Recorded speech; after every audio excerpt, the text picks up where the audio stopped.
Right, obsessed yeah. with Lord of the Rings and all that fantasy stuff. Yes, 18 inches. Because he didn't know the difference between inches and He feet. sketches it out. He puts They lower it down, Oh and it's my gosh. 18 inches, and then they have dwarfs dancing around it. It's like the druids because it's so small. Amazing Pop Culture Podcast. Mike Rez. Yes, sir. Another powerful episode. Can't wait. We are going way back, Way back. 1984. Our favorite year. The powerful merging. Ugh. Yeah. God, I'm excited. It's 84, I'm man. excited. I got my red liquid. You got your blue liquid. It's like a Pepsi. Yes. Choice of a new generation. Yes. Powerful. This is Spinal Tap, 1984, Rob Reiner. Let's talk about it, Mike Rez. Yeah, great film. Now That's that I've it. actually sat down to watch Yes. it, I'm excited good film. because I saw it when it came out Yep. in the movie theaters, in theater, as they say, 1984. Mm. Can you imagine? No, I would like to know what was your thoughts as somebody in 1984 who saw that. What were your thoughts of it? Do you remember what you thought coming out? Yes. I couldn't stop laughing. Yeah, And it there's so much about it because I was a huge concert goer sure. back then. Yep. Rush, Styx. I'm trying to think of all the powerful Genesis. You Oh, name it, yeah. I saw it. Yeah. And then looking back, there's concerts like, God, why didn't I see that? Because back then it was so weird because we just took everything for granted. Yep. Every week some new movie would come out. Yeah. That was killer. Yeah. That was the thing back then. There was a new blockbuster every Friday. Yes. Movies, Yep. music, comic books. Yeah. That's Music was Tuesdays, everybody. Yes. Yeah. So you had Tuesday afternoon. Tuesday Blues. drops. It was just All right. We're going to be rambling a lot on yeah, this show, so like just deal always. with it. Yeah. Deal with it. We're live, laugh, love, man. We're it. That's who we are. though. Powerful nostalgia. Oh yeah. Yeah. Yeah. But anyway, 1984, you were talking about, I was excited when I saw it. I couldn't Okay. stop laughing. I can imagine that, yeah. Yes. Because I could relate to everything about it. Sure. Let's get into it. Tell us what the movie's about, and we're just going to ramble about it. Sure. It's a mockumentary Rockumentary. of a rock group, fictitious rock group named Spinal Tap. And Rob Reiner is in it. He plays a fake documentary filmmaker who follows the great British rock band Spinal Tap during a U.S. concert tour for an album, their newest album, Smell the Glove. Yes. and it follows this fake group, and it's great because it melds like and they go through these phases too. It's like the Beatles, Yes. the Mamas and the Papas, Queen, and then into like this rock and roll hair Yeah. band that should have hung it up like 20 years ago. So, and there's a lot of cameos of actors who weren't actors yet, really. And it's great. It holds up. I laughed throughout the entire thing. So, which makes me kind of nervous for the second one because I hope they don't I'm going to watch the second one. I hope they don't force The last things. episode, we were talking about it, and I was like, I hate sequels, and some are good. We talked Right. about Empire Strikes Back. This one now, rewatching it, like I got to watch the sequel. Uh-huh. But the problem is they can never get the accents right. You know, it's like Yeah. Borat. I don't know if you know his Borat. Right, yeah, the continuity isn't there because it's Borat been so long. couldn't do his own character anymore. Pee Wee Herman, when he did some Pee Wee's, whatever the last couple. Yeah, ones. Big Top Pee Wee and But after Big Top, there's another one. And he I never saw yeah, that and he one, but literally yeah. couldn't do the character anymore. Right. Yeah. So this one is weird because they're old, so it'll be, but yeah. Yeah. But I'll still watch it. I think the other thing too, what Borat had going for him in the first movie was nobody knew who he was. Sure. And then Borat, the first one, explodes. It was And very then you're nice. hoping to find Yeah. people that don't know who Borat is for the second one. Bruno. Yeah. Yeah, exactly. So, but yeah, Spinal Tap, I mean, it was great. So Harry Shearer is Harry in it. Shearer. And you know, Derek Smalls. he does all the voices of on The Simpsons. But he's 82 years old now. Wow. Derek Smalls. Derek Smalls, which is underrated character, which is awesome. Like he's like the glue in this whole thing Yeah. because he just kind of just goes He's with like whatever. the lukewarm water, yeah. Yeah, yeah, right. Yeah, he just goes with whatever. If there's turmoil in the band, he's just like, all right, well, So we'll start out from the beginning of the movie. sure. The intro, what did you think? What did you think coming in? Like how it would start out? Is that the way it started, or what did you think? So yeah, that actually gives it it's a documentary feel, because it's Rob Reiner playing Marty, his character, talking to you. Is like, oh, this is what 20 years ago I saw Spinal Tap live, and it's like a real filmmaker talking to you about why he's making this documentary. It's like if I made a Rush documentary. Yeah. So, and I just think it's great. They have like they're interviewing fans about Spinal Tap, and like, oh, they're so great, and it's like all this stuff, and yeah, it's made like a documentary. So you think it's a documentary. If somebody off the street didn't know, just woke up and watched it, if someone was like, hey, watch this documentary, you would think that it's real. Did you pick up on his hat he was wearing? It was his Steven Spielberg hat. The USS Coral. It was supposed to be the Coral Sea, but they call it they call it Greeking it when they have to change it, so it's not right. Yeah. because they didn't have permission. Right. Yeah, I did. That was a nice touch. So he's got like the members only jacket, and he's in a studio somewhere with. Yeah. They even put in the background like the different heights of ladders next to each other. So I think that's a nice touch. So we'll go over characters. Derek Smalls. What was your favorite scene with him? I like when they were like, it was kind of near the end when they were talking about the different projects they had time to do now. And he's like, oh, we could do that Jack the Ripper musical that we always wanted to do now. We have time to do that now. And then he wanted to really turn Spinal Tap into like a jazz fusion band or something. And they're playing at the zoo because that was the only gig they could get after the Muppet Show. Oh my God! So they were playing and they warmed up for the puppet show. Right? Yeah. They're like, no, Spinal Tap before the puppet show. I've told them 1,000 times. And in the ultimate airport scene when he comes through the metal detector. Oh yeah, he's got the zucchini in a foil. Oh yeah, that was pretty. He kept like taking everything off, trying to ignore that, It's like, and then finally they take the wand. Yeah, it was awesome. I like when he was stuck in that cocoon. Oh my God! For like one whole song. Wasn't that hilarious? Yeah. I mean that scene was a little predictable because you knew what was going to happen, but the way that it occurred, the roadies hilarious. Come out, they have the torch. He's got the torch. Yeah. Then he finally gets out, and then he's got to run back in. And then he gets stuck. Yeah, that was pretty good. I loved his pipe. He was smoking the pipe. His pipe was pretty good. Yeah. That was a nod to Jethro Tull. Yeah, it's funny, like all the different bands you can be like, okay, so now they're talking, it's a throwback to this group or it's a throwback to this. Yeah, when they're in psychedelic age and Yeah, like you said, the Kinks, Beatles. Yeah, and then you got like the Mamas and the Papas and the Monkeys type, the flowery, happy. Listen with the flower. The flower people. I love Give Me Some Money. You know what I want, baby. You know what I need. Give me some money. Yeah. The best touch is that even after this movie was made, they actually recorded 3 real albums. Yeah. And released them. Have been releasing them throughout the years, like they're a real band that just can't hang it up. So what was your favorite song? I like the Flower People. Yeah, but throughout the entire movie, you could tell that they're ad-libbing a lot.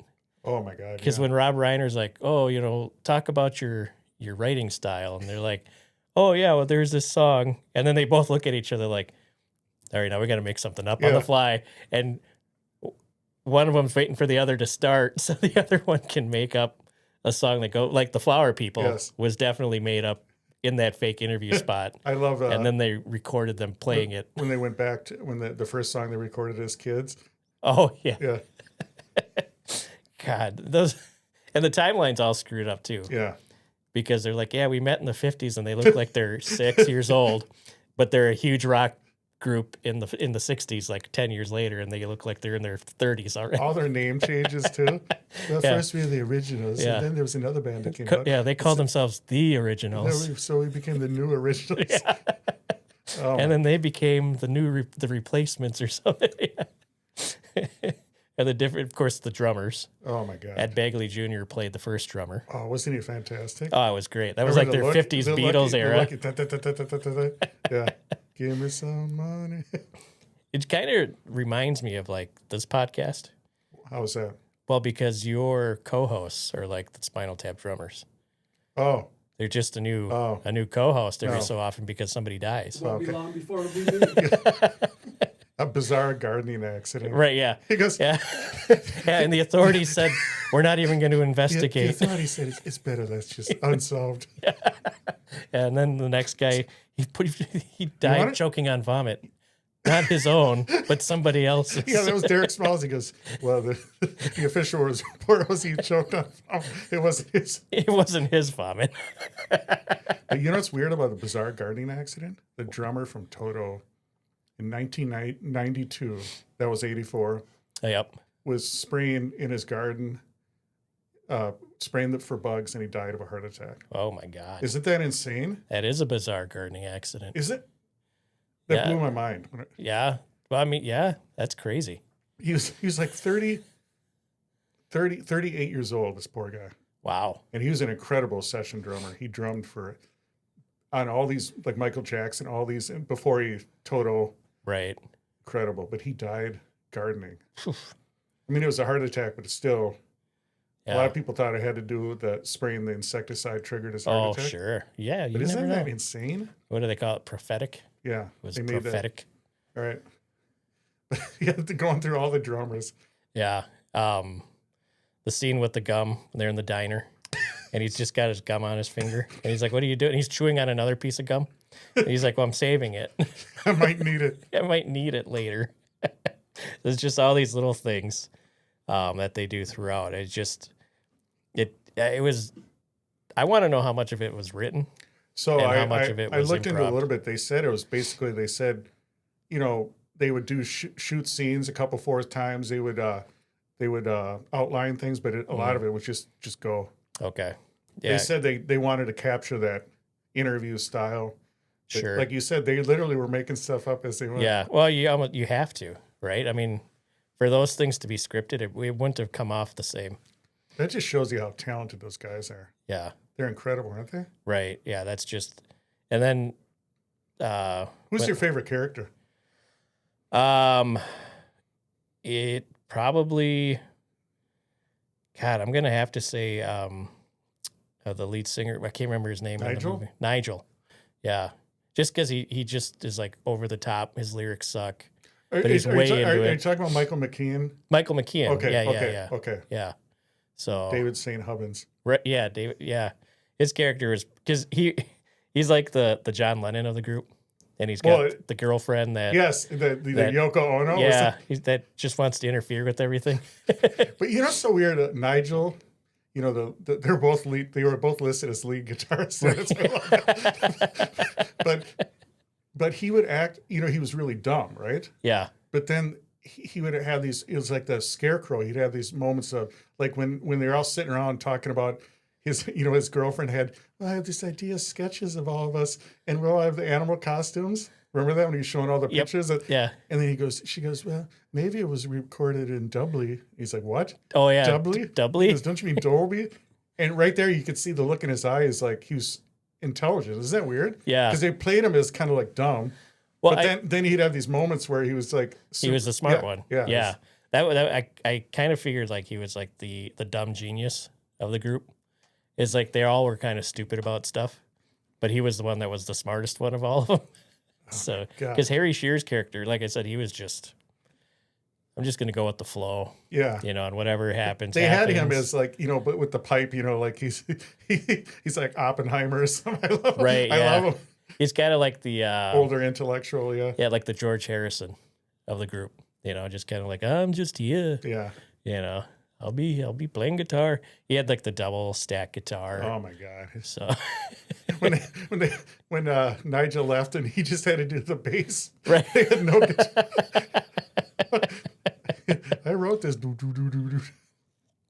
The underrated member of the band was their keyboardist. Oh my God. He was the one that looked the goofiest. Yes.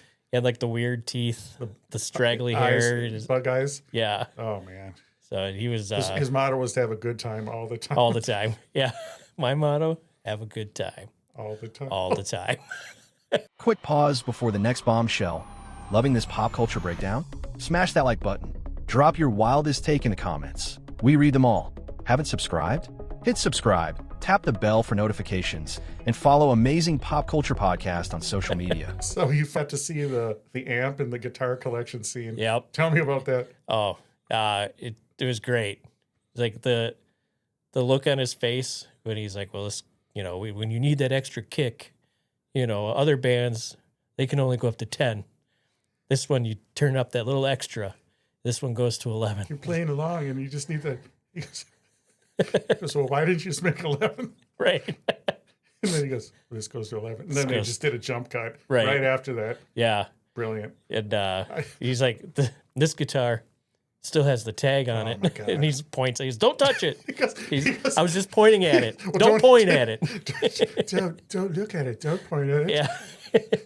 He's freaking out. Yeah. He's like, and then this guitar. One's never been played. Yeah, this guitar comes with this thing, and I put it in my bag or in my pocket, and then I can go all over the stage. So it's wireless. Yeah, wireless. That was prophetic too, wasn't it? Yeah. It was awesome.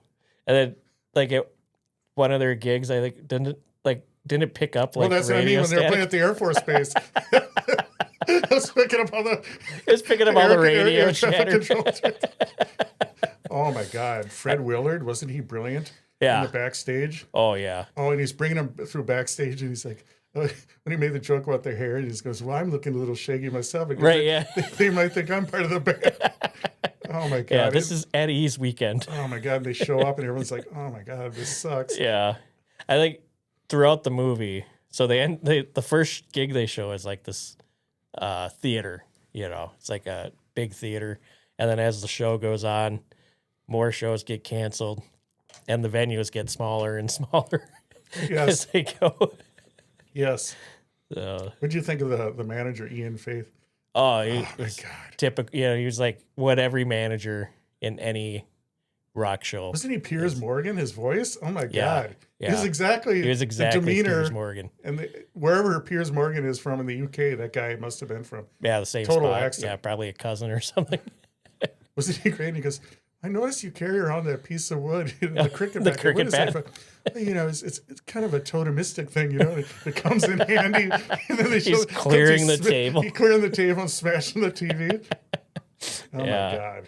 Yeah, that was awesome. I like so Fran Drescher is in it. Oh, isn't she great? And she's like Polymer Records, like I don't know, some like a host or something that throws parties for them as their concert tour goes on. Bobby Fleckman, yeah. Yeah, and she's talking to Ian, the manager, Yes. about the album cover of Smell the Glove, and talking about how sexist it is. Yeah. And Ian's like talking to the guys, and he's like, "We got to change the album cover. It's too sexist." And they're like, "Well, yeah, it's sexy." That's And they're like, no, said it. sexist. Well, is it supposed to be sexy? Yeah. And David's like, no, sexist. It's not sexy. And he's like, well, what's the problem? And they Yeah. start talking about the cover. And then like a half hour later, it finally dawns on them that the sexist part was the woman, not the guy with they're like, oh, that makes sense now. And they released it as the Black Album. Right. Yeah. I mean, Because she said something about the White Album yeah. for the Beatles. The Black Album. Yeah. So Then it's you all think- black. Yeah, Metallica, Yeah. Yeah. And is it Harry Shearer's character looks like this? Well, you can see yourself in it. Maybe you're the cover. Something like It's a that. Black Mirror. Yeah. Oh, that was When they were at the one party and they both had herpes, the freaking cold sores. cold sores. That's awesome. That was. I saw it on Nigel first, Yes, yeah. and then you see Yes. it on David in a Yeah. different spot. And Yeah. You're like, oh, Yes. Is that awesome? Yeah, that was pretty.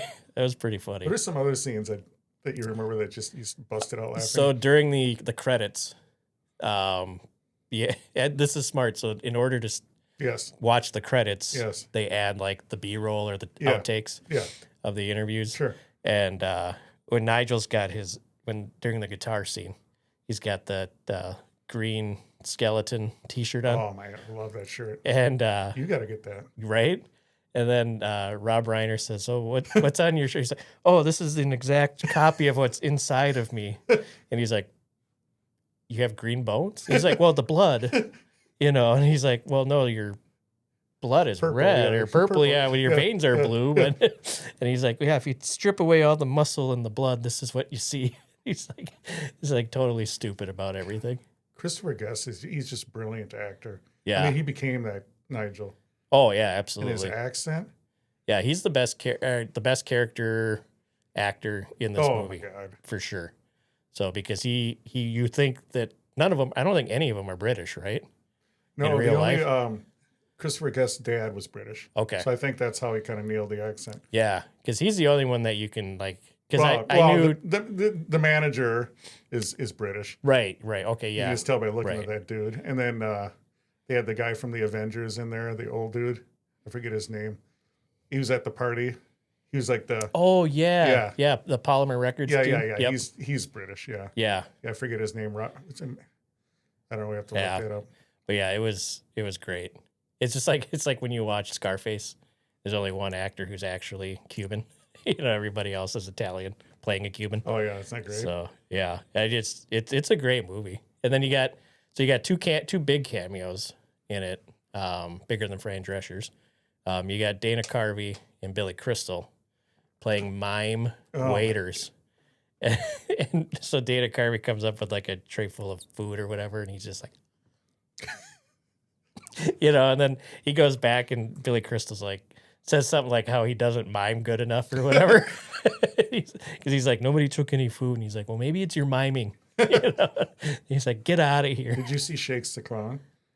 We're gonna watch Shakes the Oh, Clown. that different movie. Yeah, no, we're gonna watch I don't Shakes think I've the seen Clown, but, Shakes the Clown. Robin Williams is a mime in there. Oh, okay. Oh, it's hilarious.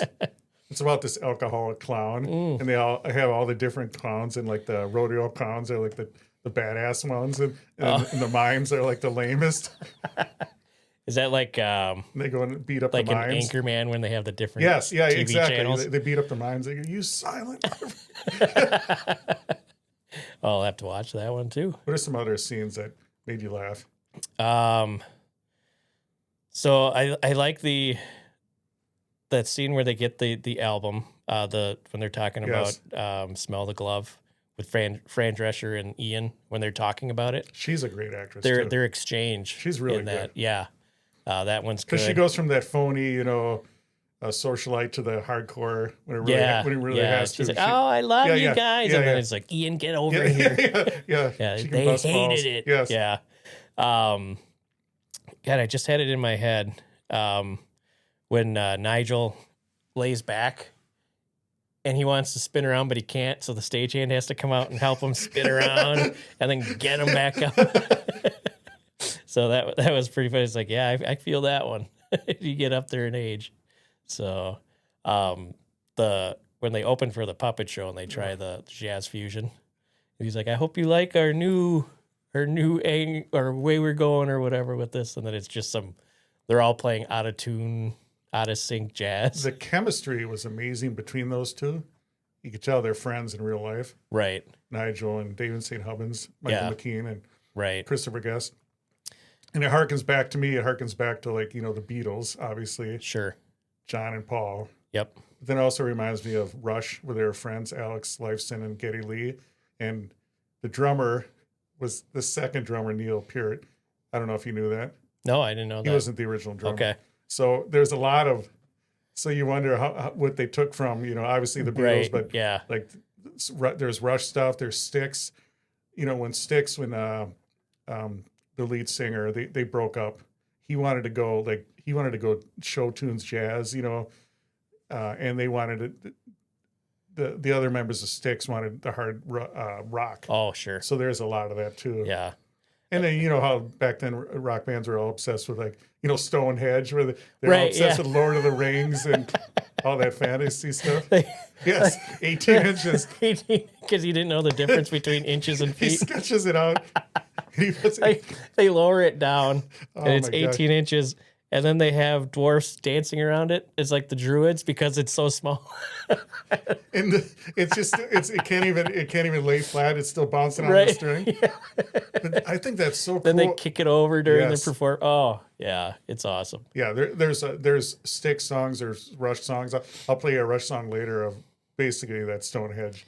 It's like literally the same thing. It's hilarious. Yeah, there was a lot of Styx and Rush sound in this movie. Yeah, so they went through the different periods, like you said, the progressive rock. That was all Rush, Styx. You know, where they, star, I look to the stars. That was a bunch of different bands. Styx, Rush, all those Genesis, all those prog rock bands. Yeah, and then, like you said, the Kinks and the Beatles earlier, and the hippie music, and that's why it was so brilliant. Right. And then the Iron Maiden type stuff, and yeah, when Nigel's playing the piano by himself. Oh, I was going to tell you about.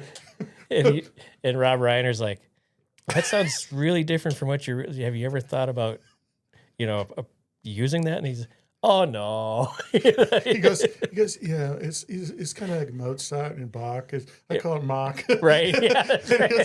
and he goes, and he's playing this song. It's just this beautiful song. And he goes, so what do you call that? Lick My Love Pump. He's playing this song and the name of it, Lick My Love Pump.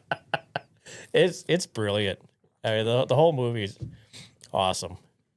So anybody who says that it's overrated or I don't think you can't say it's overrated. It literally doesn't hold up or they don't like it. They're just saying it to be different, but no, it's a good movie. No, it literally like I always say, a great movie has a good movie has a good scene. A great movie has, and this has many. Oh, almost scenes. all of them. So yeah, this is so for me, if it can keep my attention, like if I don't look at my phone, because a lot of times you watch a movie and you're picking up your phone and you're doing the Facebook thing or whatever. I put my phone down and I watch the whole thing. And it made you laugh out loud. Made me laugh out loud. Out loud. Yeah. Yes. Yeah. And it's only an hour and 22 minutes. Well, I was thinking about you too, because you like that. You don't want it 3 hours. No. There's no nonsense in this. Right. Yeah. It's just straight. There's no fluff. Let's just make people laugh. Let's tell the story of this band who's washed up, and then they get back together. I mean, there's beautiful, like the cut scenes, and I want to go to Bruno Kirby, the limo driver. Right. Isn't it? Well, before I get into this, isn't it funny how you see the progression later on of the friendship of the other movies they made? Sure. Yeah. Like Bruno Kirby and Billy Crystal and City Slickers. Yeah. Isn't that funny how you? Yeah. Because that's the thing. Is like they do a movie together and they're like, oh, that was fun, and then they do other. So you see which groups kind of spawn amazing. the friendships that spawn off of every movie. But tell us about Bruno Kirby. He's the limo driver. And they're reading a book or something, and he's like, "Oh, you read that book? Well, let me tell you about Frank Sinatra and Dean Martin and Sammy Davis Jr." And they raise up the window. It's so funny. He's like, "That's the problem with this generation. They're older than he is." Oh, he got so pissed. He was going to get even more pissed, but Rob Reiner kind of calmed him down. Right. Well, that's just the way they are in That's the country. just the way they are. But it's so funny because it's so stereotyped. Because Italian people, they think like Frank Sinatra's like a god. So it's like, well, Frank wouldn't do it this way. And right. Yeah. so it's the whole New York Italian thing. Yeah. And then these British limeys coming over. You're like, who are they? And you're driving them around. And yeah. And then they cut to the scene where Ian's talking to him in the back, and they're like, well, we're not going to release the album in New York. They don't get you guys here. We're gonna release it in Pittsburgh. That's more of your people, And they're like, oh yeah, Pittsburgh. Yeah, that sounds like that sounds like us, And then their gig gets canceled in Pittsburgh. Yes. Yeah, it was pretty good. And then when they were checking into the hotel, yeah, the glasses. Sorry, we had an issue. We don't have 7. What was it supposed to be? 7 suites on the 4th floor. Yeah. We have 1 suite on the 7th floor, but it's a big bed. It's like, how are we supposed to get 14 people in a king size? Oh my God. that actor's been in so many things. He's from the Jeffersons. The Jeffersons. I was Yes. like, where have I seen him first? And then he It was the originally, Jeffersons. I want to say, Electric Company. Okay. Going way back. Yeah, and he's been in a ton of Yes. movies. Like throughout the 80s and early 90s. He was in almost everything. Hilarious. Yeah. So, But but those that's the beauty freaking of- glasses. the beauty of the cameos. Everyone nailed it. Like everything is just they get lost backstage. Oh. And they can't find their way, and then they finally see like the janitor, or the maintenance guy, and he's working on the furnace. Yeah, and he's like, HVAC guy, go take a right, walk about 30 feet, stay to your left. It's gonna say authorized personnel. You're a musician, so you're authorized. And then they go around. Because he goes, can we go on there? Oh yeah. And then they go around in a circle. And they come back to the maintenance guy. And they come back. They go through this whole thing underground, and they come back and they run right back into the. Yeah, it's like, do we go? That's the exit. Like, no, that's not an exit. That's not an exit. Yeah, just an awesome movie. Yeah, like all those scenes. We're gonna. I was thinking out of how many amps? Out of 11 amps. You know? This goes to 11. You pick it out of 5. Let's go with... What's something in that movie that... Oh. Let's go with 5 Smell the Glove album covers. All right. So out of 5 Smell the Glove album covers, I'm giving this 4.5. All right. I'm going 5. You have to. Yeah. There's nothing about... there's like, I like me and you, like, who are we? But we're like watching a movie, go, oh, they should have done this. Right. When I'm thinking back, there's nothing they should have done. It was hilarious. It was perfect. It's perfect. I gave it 4.5, but it was good. It was really good. Yeah. For me, there's nothing I would have changed. Yeah. You like you said, it wasn't overly long, so you didn't daydream, you didn't go on your phone. Right. I saw the movie theater, but then I rewatched it. Yeah. It was hilarious. If you haven't seen it, I would put this definitely on your. It's got all those great list. characters. Yep.